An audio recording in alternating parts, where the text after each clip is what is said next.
3 things every woman should know about her past. The biggest lie the world has ever been told is that men have always dominated it. Male domination has been marketed as natural, immutable, and eternal. It's all we've ever known, so it's easy to believe that it might be all we've ever had. Yet this is not the case. In the grand scheme of things, male domination, otherwise known as patriarchy, is a relatively recent phenomenon.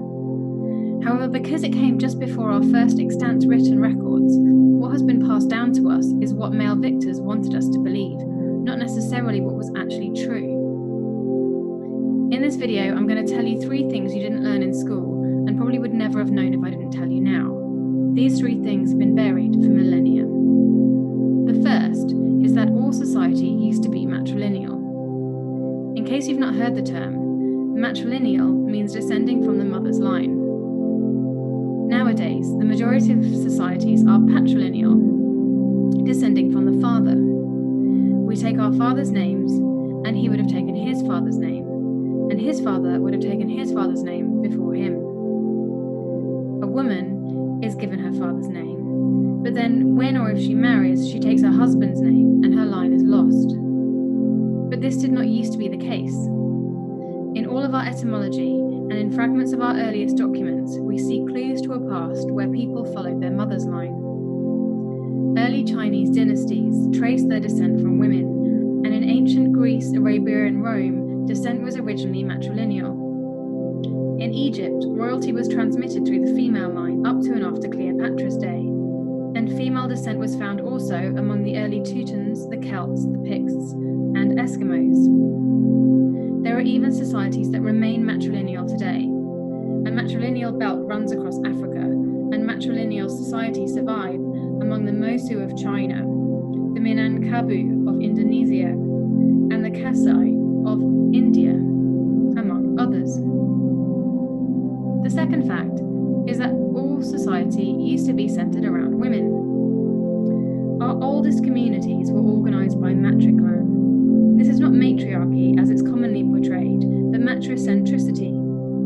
Society was not dominated women, society was egalitarian, yet mothers were the focal point, a phenomenon known as matrifocal. In all of our prehistoric societies organized by the mother's clan, mothers lived with their brothers and their sisters, and male spouses came to live with the woman's family.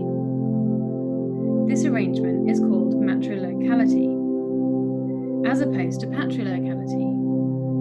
Patriarchy is when the wife goes to live with the husband's family, as in many societies today. In ancient society, Hebrews were originally organized into matriclans that were also matrilocal. It was also seen among the Goths, and Japan was both matrilineal and matrilocal until the 14th century. There are still some places that are matrilocal today, such as the Chua in Malawi, the Hopi and Navajo in America. Yet the majority of these matricentric societies have died out as they've moved gradually into patrilineal, patrilocal, and then to patriarchal society. The final fact is that throughout the world we used to worship goddesses. Before we were told that God was male, we celebrated her as a goddess. The earliest representations of female divinity are vulvas engraved on rocks in the caves of Abri-Castanet and La Ferrace in France, thousands of years ago. These evolved into statuettes of goddesses, which have been found from 35,000 years ago in Paleolithic Eurasia, predating pottery. Whilst some seem desperate to dismiss these prolific figurines as pornographic or toys, or translate their femaleness into expressions simply of fertility, their ubiquity implies a more universal figure. They've been found worldwide, from Valdivia in Mesoamerica to the Fertile Crescent and Neolithic Anatolia, and also in Jomon, Japan. Their presence is made stark by the fact that there is no trace of any kind of male figure in the Paleolithic period, or indeed any male idol to be found before the Bronze Age. Female creation stories breathed life into these figurines.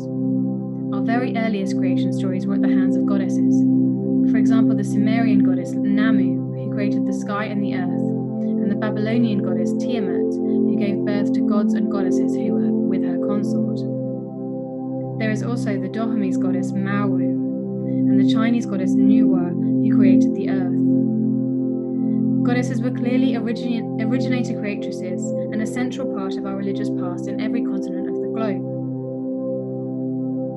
When you put these three things together, a world of matrilineal descent, and matricentric societies, and extensive goddess worship, and contrast them with what we have seen in our world today, patrilineal descent, patriarchy, and major world religions that center around a male god, we can see how radically different our past must have been. The question is, how did we move from this female-focused egalitarian society to a society dominated by men?